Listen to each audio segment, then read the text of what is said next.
Malikin nas, ilahin nas. Film dibuka dengan bacaan Quran Surat An-Nas. Katakanlah, aku berlindung kepada Tuhan, Raja manusia, sembahan manusia, dari kejahatan bisikan syaitan yang biasa bersembunyi, yang membisikkan kejahatan ke dalam dada manusia, dari golongan jin dan manusia.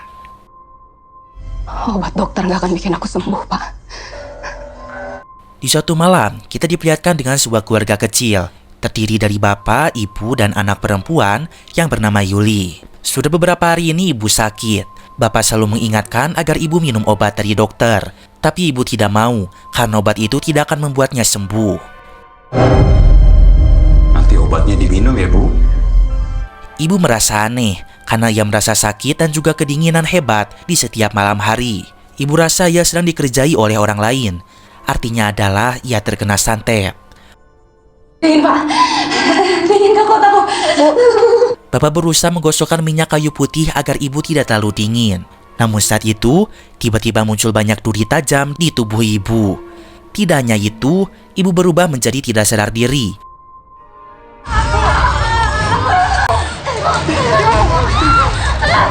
Kemudian ibu menyakar tangan Yuli.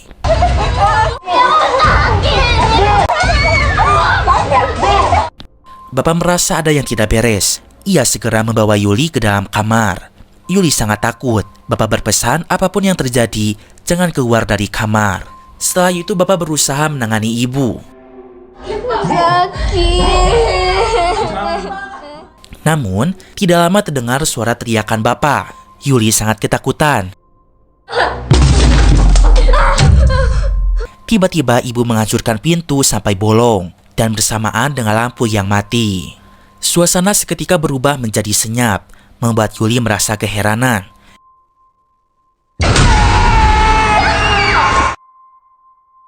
Keesokan paginya, Yuli dibangunkan oleh seorang polisi. Setelah itu Yuli sangat histeris karena melihat bapak ibunya sudah tewas di ruangan tengah. Di saat itu ada seorang perempuan bernama Ibu Ambar dan anak perempuannya Laras datang ke rumah ini. Ibu Ambar mengaku kepada polisi jika dia adalah istri dari Pak Edi, bapaknya Yuli. Rupa-rupanya Ibu Yuli adalah pelakor yang telah merebut suami Ibu Ambar. Dan ternyata juga Ibu Ambar yang telah menyantet keluarga ini karena ia merasa sakit hati sudah diselingkuhi dan rumah tangganya menjadi hancur. Saat itu Ibu Ambar marah kepada Yuli. Ia berkata kepadanya, dasar anak selingkuhan. Dasar kamu anak selingkuhan. Di awal film bapak ibu sudah meninggal dan kini Yuli hanya hidup sebatang kara. Dan film Kitab Si Jin dan Iliyin baru saja dimulai. Sebelum ke videonya, Mamang mau kasih informasi dulu. Sebenarnya, selain bikin konten, Mamang juga jualan nih seluruh. Jualan apa emangnya, Mang? Mamang jualan cemilan basreng atau bakso goreng. Makanan kekinian yang digemari oleh anak-anak muda sekarang nih. Bakso goreng yang crispy, dibaluti bumbu pedas dengan aroma daun jeruk yang sangat segar. Mamang jamin pedesnya juara seluruh. Kita nggak pelit kasih bumbunya. Cocok banget buat kalian yang suka pedas. Pasti bikin lagi. Yuk di order sekarang. Mamang taruh link toko Shopee-nya di kolom deskripsi ya. Hatur nuhun.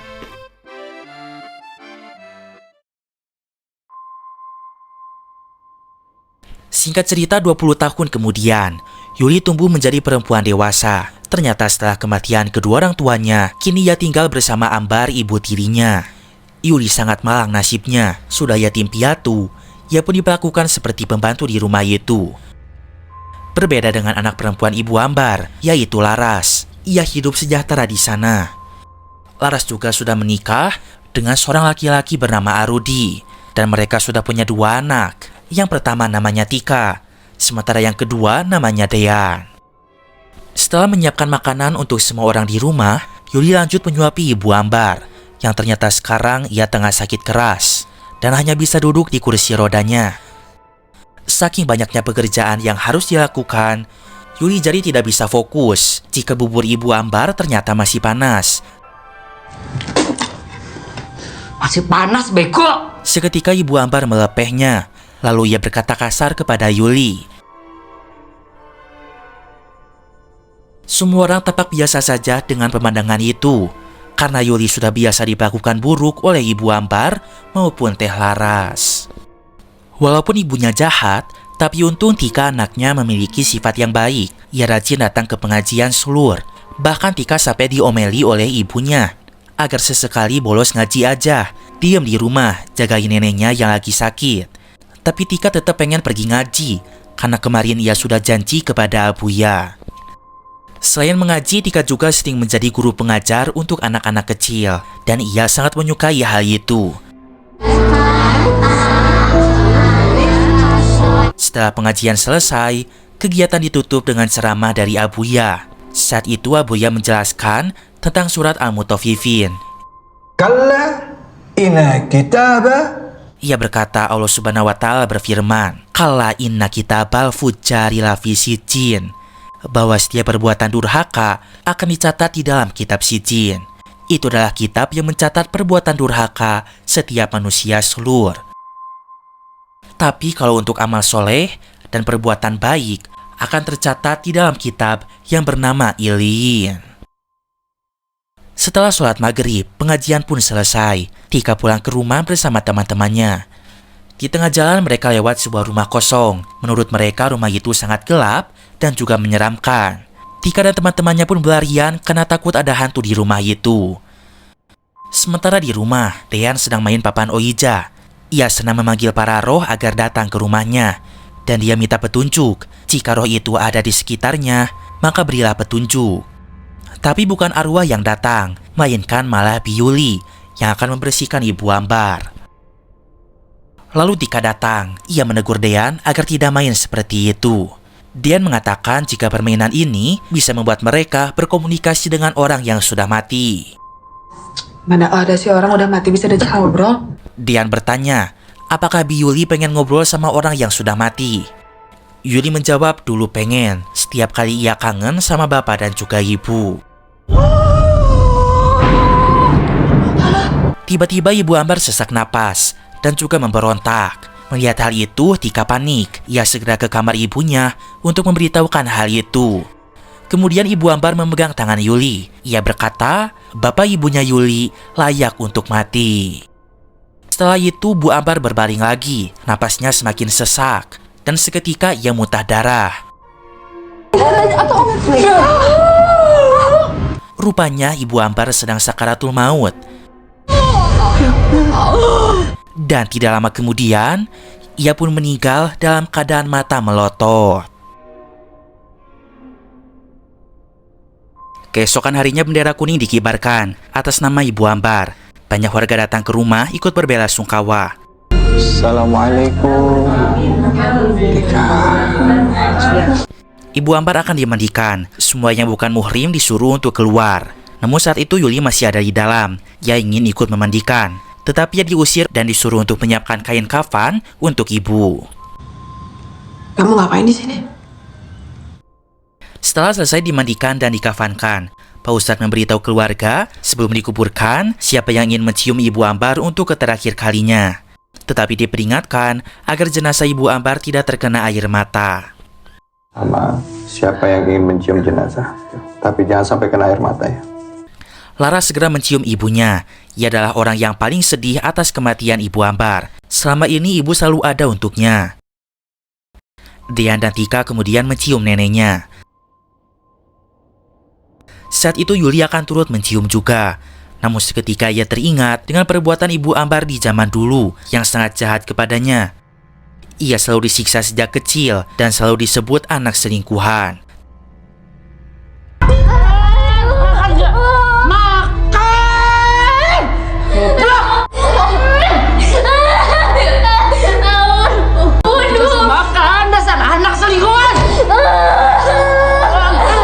Tiba-tiba Yuli melihat mata Bu Ambar terbuka lagi. Dan ia berkata, "Mati kamu." Yuli seketika berteriak histeris, membuat semua orang terkejut. Laras tak senang dengan sikap Yuli, lalu ia menampar Yuli di hadapan jenazah ibu. Laras rasa Yuli senang dengan kematian ibunya. Yuli tidak tahu terima kasih, sudah diurus sejak kecil. Tapi sekarang di depan mayat ibu, Yuli malah bertingkah. Laras berkata kepada Yuli, dasar anak selingkuhan. Dan hal itu terdengar oleh para tetangga lainnya. Dasar anak selingkuhan! Bu Laras, sabar Bu, sabar. Pak Ustadz menenangkan Laras karena tidak boleh berkata seperti itu di depan jenazah.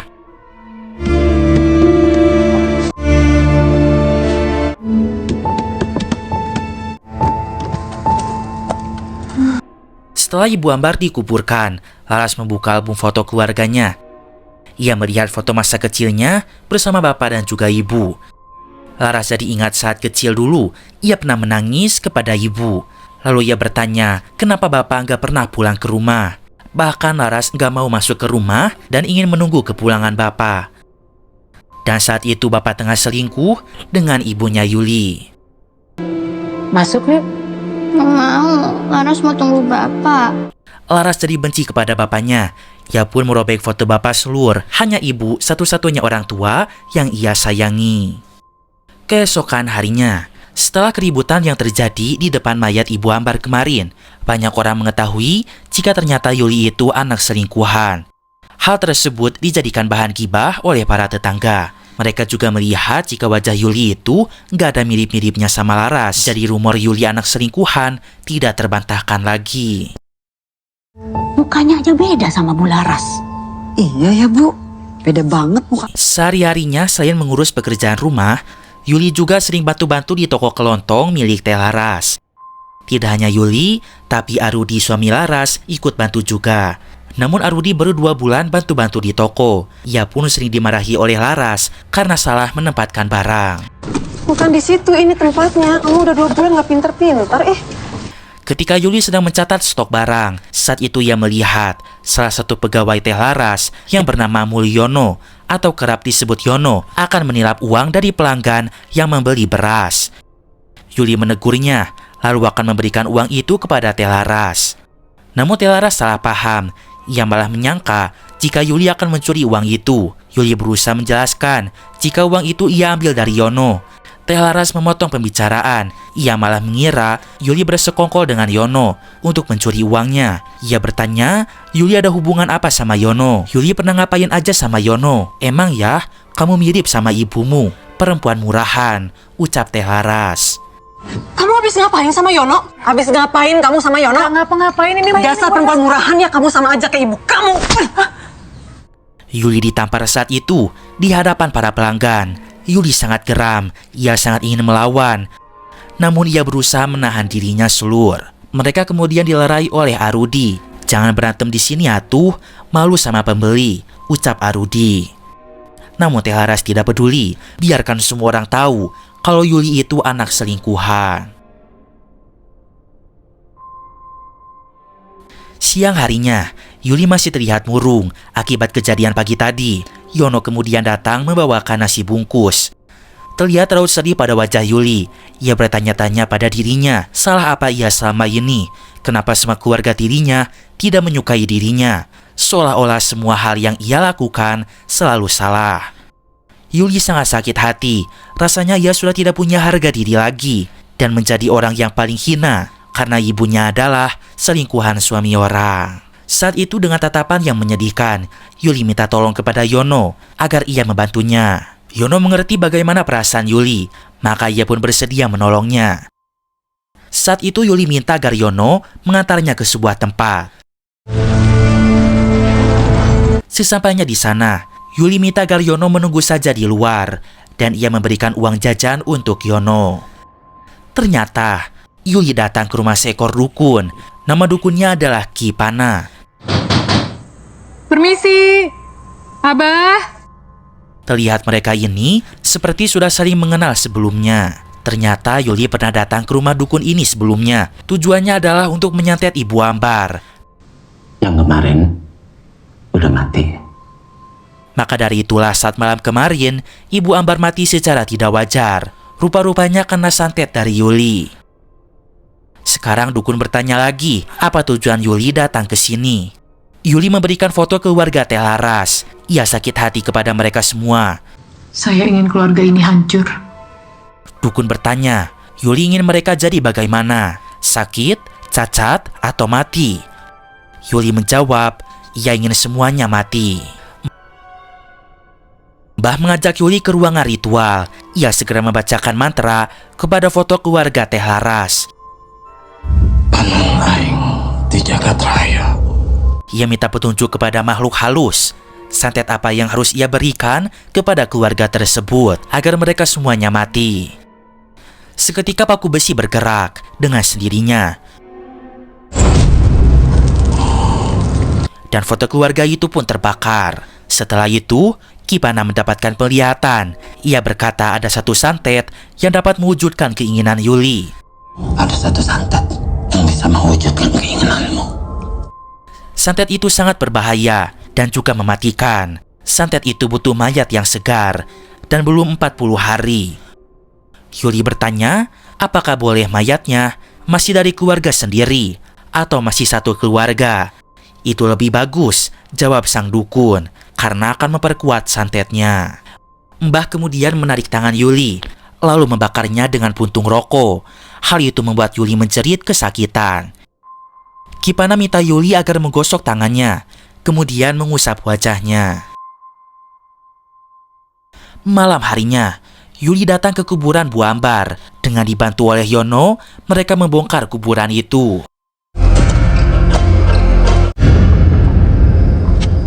Mereka tak kuasa menahan mual karena mayat Bu Ambar sudah mengeluarkan aroma busuk yang sangat menyengat. Mereka menarik jenazah itu dengan tali tambang agar keluar dari liang lahat.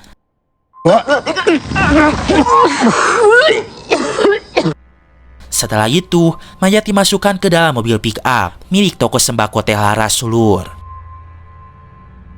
Mayat itu pun akan disimpan di dalam rumah kosong yang pernah dilewati Tika selepas mengaji di awal film tadi.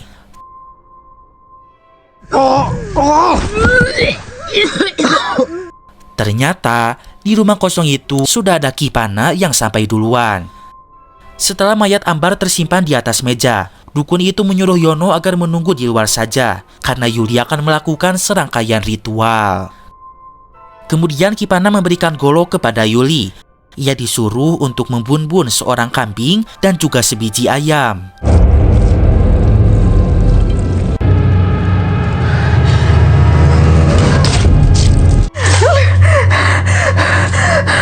Kambing itu lalu dikuliti.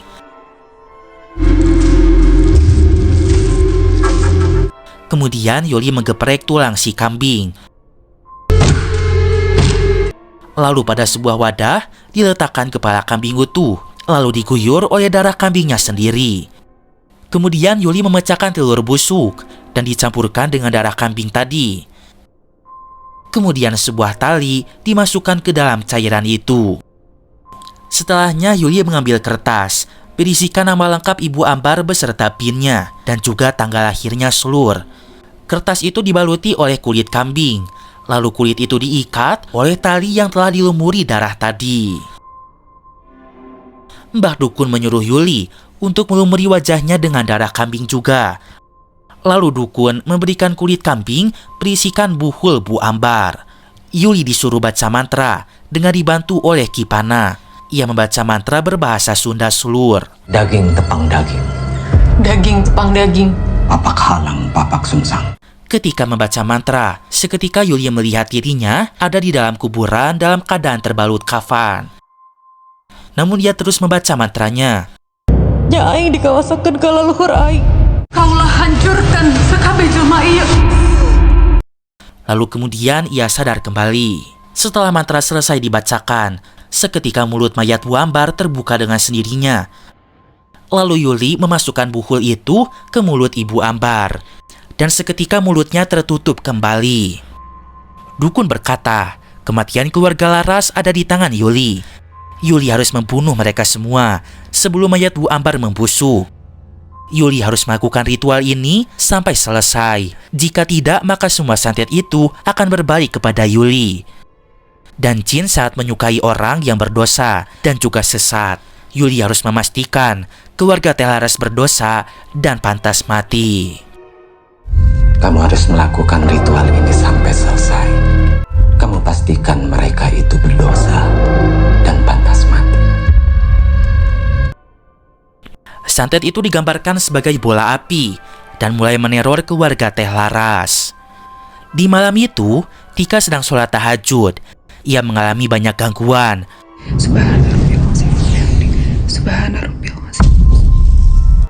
Mulai dari lampu berkedip hingga ada serangga yang menembus kaca hingga pecah. Dan ketika tahiyat akhir, seketika sholatnya batal karena ia mendengarkan suara foto terjatuh.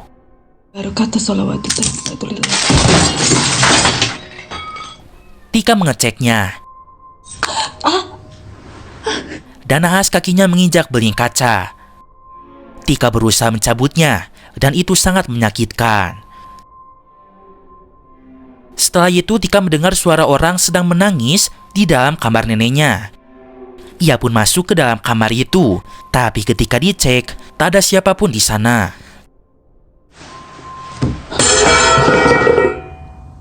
Tiba-tiba ember terjatuh, mengejutkan dirinya. Tika akan membawa ember itu, tapi tiba-tiba lalu Yuli datang menghampiri Tika, dan seketika Bu Ambar menghilang dari kasur. Yuli berkata Tika hanya halusinasi dan menyuruhnya untuk tidur. Keesokan paginya, luka di kaki Tika diperban oleh Laras. Kenapa sih nggak hati-hati, Kak?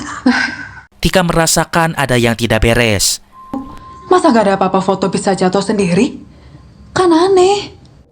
Bu, nanti malam kita jadikan 3 harian buat Oma. Kamu atur aja lah ya. Malam harinya acara tahlil diselenggarakan untuk mendoakan 3 hari kematian Ibu Ambar. Saat para warga tengah mengaji, Tika merasa ada yang aneh.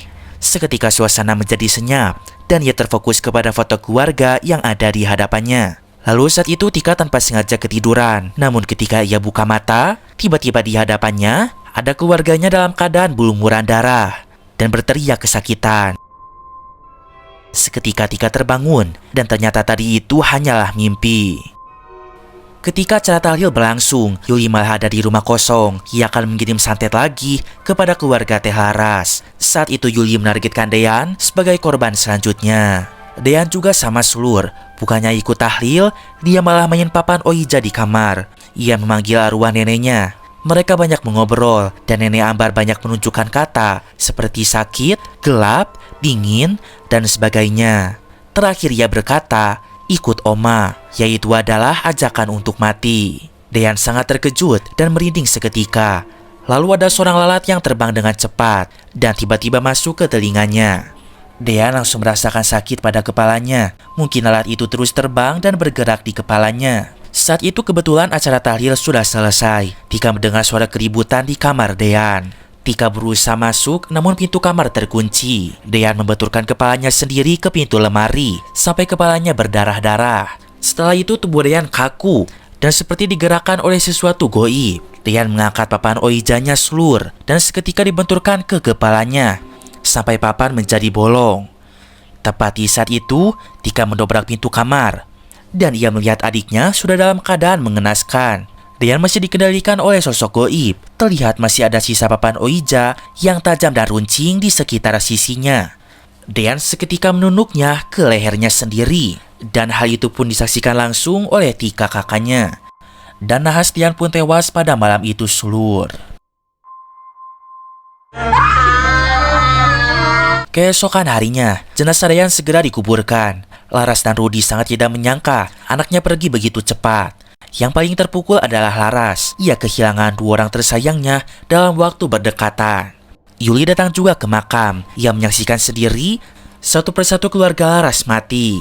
Yono sedikit mencurigai Yuli jika kematian anaknya Teh Laras gara-gara santet Yuli. Alasan Yono membantu Yuli karena ia tahu Yuli selalu dijahati. Tapi ya nggak kayak gini juga Yul, ucap Yono. Yono bahkan menganggap Yuli gila karena telah tega membunuh ponakannya sendiri. Dan apa yang menimpa pada keluarga Teh Laras itu adalah karma, bukan salah dirinya. Tika kembali curhat kepada Abuya. Ia menyalahkan dirinya atas kematian Dean. Andai saja sejak lama ia buang papan Oija itu, pasti Dean tidak akan meninggal.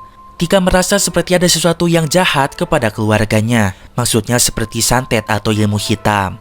Abuya lalu bercerita, saat dulu Rasulullah pernah disihir juga. oleh seorang perempuan menggunakan buhul yang diikat.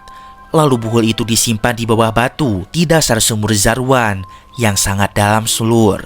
Lalu Rasul memerintahkan sahabat untuk datang melihat sumur tersebut, dan bertepatan dengan itu turunlah sebuah wahyu, yaitu surah Al-Falaq dan An-Nas. Saat itu dibacakan oleh Rasulullah. Lalu seketika tali yang mengikat buhul tersebut seketika putus satu persatu.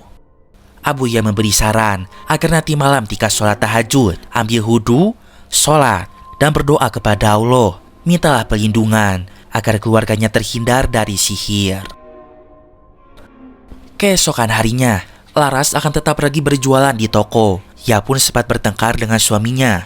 Arudi minta Saras agar diam dulu di rumah karena anak mereka baru saja meninggal. Tapi Laras tidak mau kalut dalam kesedihan dan ia akan tetap pergi ke toko. Beberapa hari kemudian, mereka berjualan normal kembali meski masih dalam kesedihan atas kematian Dean. Di toko, Laras selalu memarahi suaminya karena kurang becus saat bekerja. Saat itu Arudi memecahkan botol susu dan tangannya terluka. Bukannya mengobati sang suami, Laras malah terus memarahinya. Di saat itulah Yuli datang. Ia sangat sengaja memakai baju pendek hari ini supaya Arudi tergoda kepadanya. Yuli juga langsung perhatian kepada Arudi yang menempelkan plester pada lukanya Arudi. Yuli menyuruh Arudi untuk istirahat saja. Biarkan ia yang menyelesaikan botol susu itu. Kemudian Yuli dengan sengaja memecahkan 2 botol susunya. Tentu Laras langsung marah-marah lagi. Namun kemudian Arudi datang untuk membela Yuli. Kali ini kondisi menjadi berbalik. Arudi jadi kesal dengan Laras yang selalu marah-marah. Sementara ia jadi kasihan kepada Yuli yang selama ini tertindas. Lagi pula selama ini Rudi merasa sebagai suami tidak ada harga dirinya. Selalu dimarahi oleh Laras. Rudi yang kesal lalu pergi dari toko. Ternyata Rudi pulang ke rumah untuk menenangkan diri. Yuli mulai beraksi. Ia terus berusaha menggoda Arudi. Ia ingin membuat Arudi hilaf dan berbuat dosa. Karena sesuai perkataan dukun, jin itu sangat senang dengan orang yang berdosa. Hal ini akan memperlancar aksi santetnya. Yuli mulai memeluknya karena ia tahu Arudi sedang butuh pelukan yang hangat. Yuli mulai melepas jaket Arudi. Lalu kemudian ia melepas pakaiannya sendiri. Hal itu membuat Arudi seketika melongo saat melihatnya.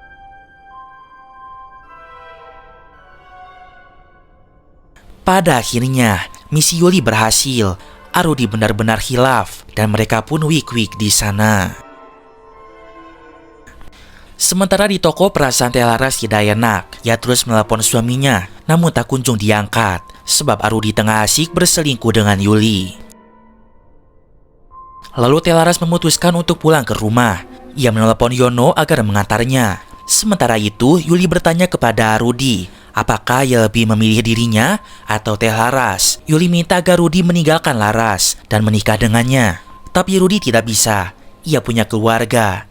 Yuli berkata, emangnya Laras masih mau sama Rudi kalau dia tahu Rudi udah selingkuh dengannya. Rudi seketika sadar atas kehilafannya dan ia berkata, Yuli ternyata benar-benar anak selingkuhan yang sering menggoda laki-laki, dan hal itu membuat Yuli sangat marah.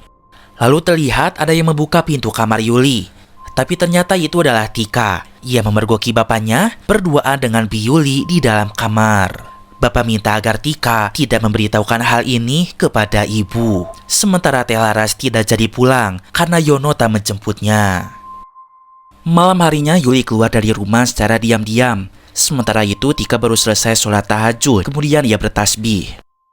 Seketika lampu mati dan di belakangnya sudah ada sosok goib. Sosok itu lalu ikut bertasbih dengan Tika.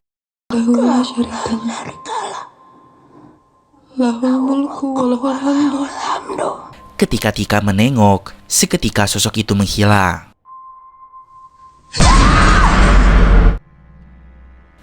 Ternyata Yuli datang ke rumah kosong itu lagi. Ia sangat geram kepada Ayudi yang telah menolaknya siang tadi. Maka ia tak segan akan mengirimkan santet kepadanya. Buhul Ayudi lalu ditanam di kulit mayat Bu Ambar. Seketika lilin padam, Yuli yang panik segera berusaha menyalakan korek api. Terlihat secara samar-samar, mayat Bu Ambar bangun lagi. Dan tiba-tiba sudah ada di depan Yuli. Tapi seketika sosok itu menghilang dan mayat Ibu Ambar masih ada di tempatnya.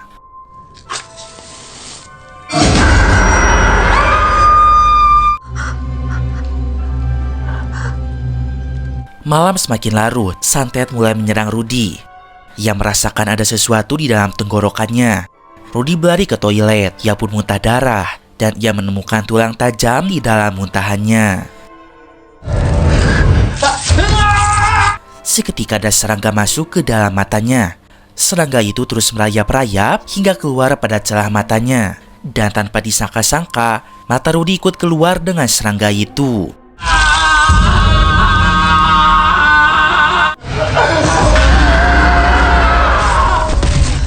Rudy berujung tewas mengenaskan di kamar mandi. Sudah ada 3 korban dari santet yang Yuli lakukan. Semua warga merasa heran kenapa satu persatu anggota keluarga itu semuanya mati. Sholat jenazah pun dilangsungkan. Ketika tengah khusyuk sholat, Tika tiba-tiba berpindah tempat ke area kuburan. Tika memejamkan mata dan meneruskan sholatnya. Saat imam mengucapkan salam, tiba-tiba Tika di rumah lagi. Namun saat Tika menolehkan kepalanya, tiba-tiba jemaat di sampingnya sudah berubah menjadi setan. Tika langsung balik lagi ke kuburan dan kakinya ditarik oleh nenek Ambar. Saat itu Tika masuk ke liang lahat dan tubuhnya terkubur oleh tanah.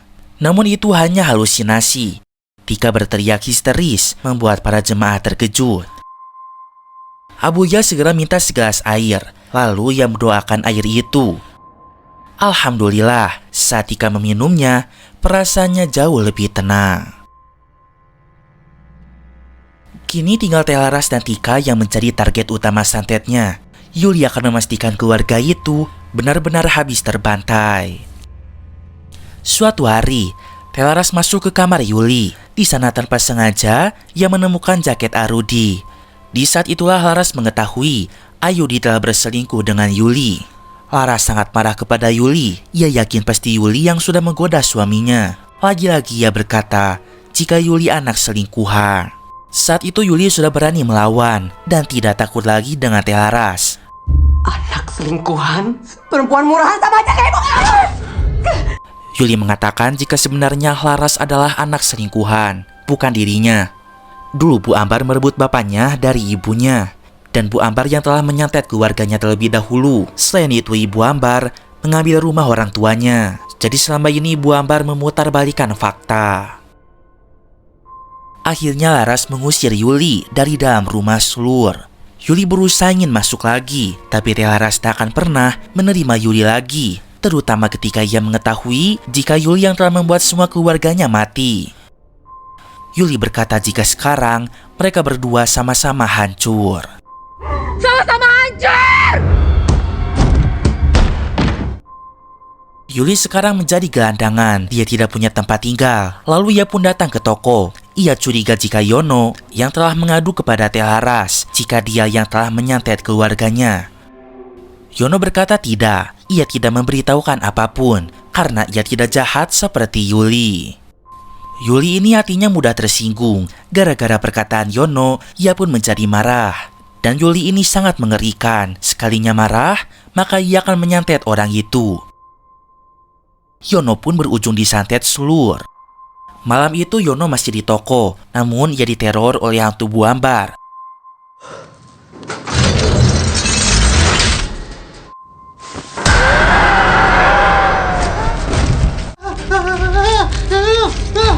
Ia pun diserang secara brutal, dan ia berujung sangat tragis, di mana wajahnya terjepit oleh rolling door. Dan akhirnya Yono tewas dengan wajah yang hancur.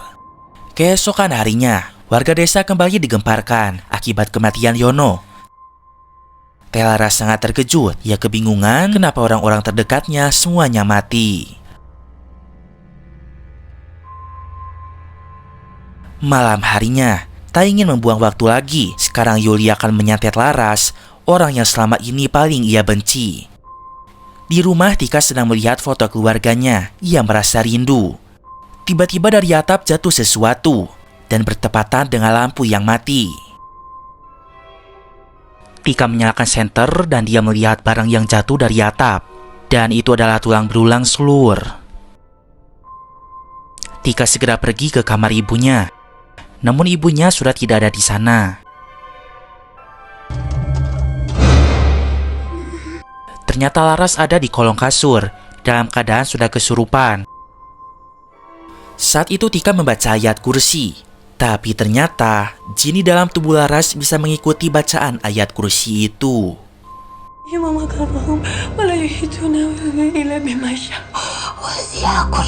Laras seketika mengejar Tika. Tika berhasil menutup pintu kamar, namun apalah daya, pintunya berhasil didobrak. Di saat itu, Tika pun bersembunyi di dalam lemari. Di sana ia berusaha menelepon Abuya yang mengatakan ibunya tengah kesurupan. Namun telepon itu langsung terputus. Tika merasa suasananya sudah aman karena ia tak mendengar suara ibunya. Ketika ia keluar dari lemari, seketika ada yang menjambak rambutnya. Ternyata Laras ada di atas lemari. Laras terus berusaha menyerang Tika. Namun saat itu, Tika berhasil memukul kepala ibunya sampai pingsan. Di saat itu, Tika punya kesempatan untuk kabur, tapi pintunya terkunci. Setelah mengambil kuncinya, ia berusaha membuka pintu. Tapi di belakang, Laras sudah berdiri di tangga dan seketika menyerangnya.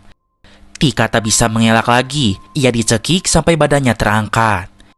Tapi tiba-tiba, Laras terjatuh dan tak berdaya. Ternyata Abuya sudah datang lewat pintu belakang dan ia berhasil melumpuhkan Laras.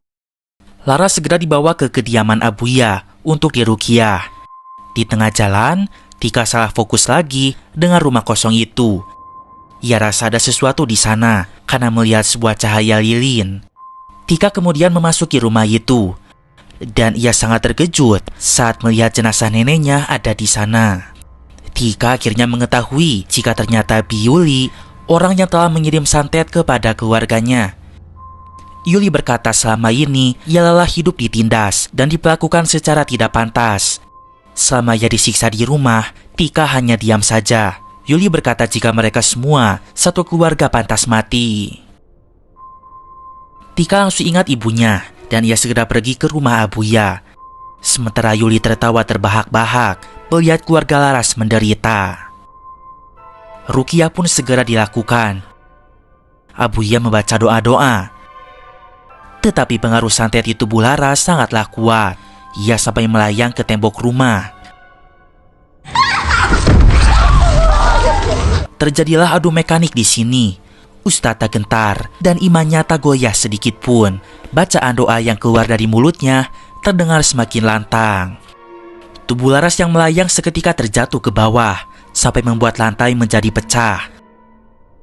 Laras merasa sangat kesakitan dengan setiap doa-doa yang dibacakan oleh Abuya. Pada ujungnya, kekuatan doa lebih besar daripada ilmu santet sulur. Secara perlahan santet itu pun berbalik arah kepada Yuli selaku pengirimnya. Secara tiba-tiba, Yuli muntah darah yang berisikan belatu. Kemudian tangannya bergerak sendiri, lalu menyakiti diri dengan benda tajam.